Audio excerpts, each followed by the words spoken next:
गायिका श्रीमती नमिता अग्रवाल मांकर भावपूर्ण सुमधुर सुललित कंठरू संगीतमय परिवेश आरतीर दर्शन करवा आसतु। जय जय जगन्नाथ, जय जय जगन्नाथ, जय जय श्री जगन्नाथ।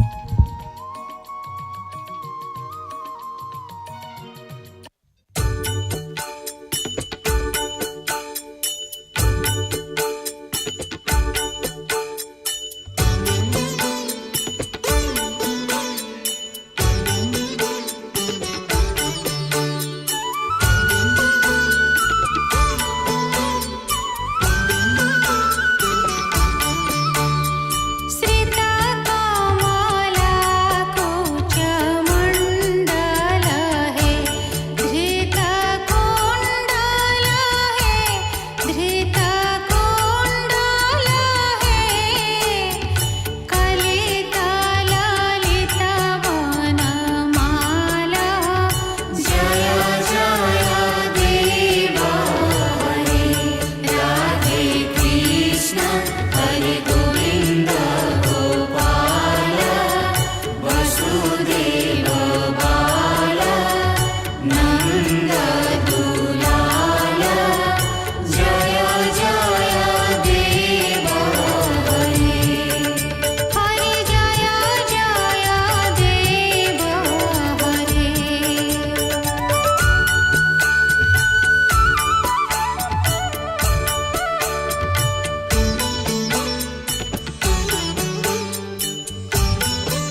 जिता दोषाणा है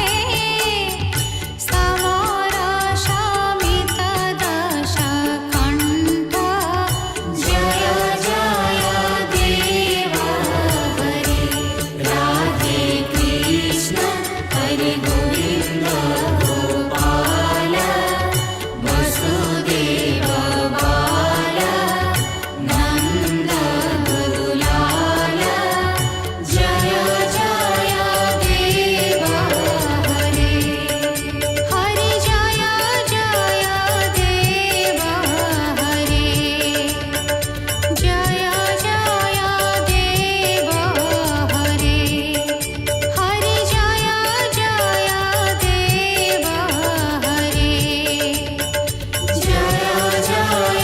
देव हरे हरि जय जय देव हरे जय जय देव हरे हरि जय जय देव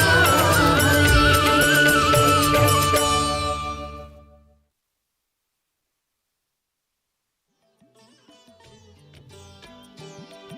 जय जय जगन्नाथ जय जय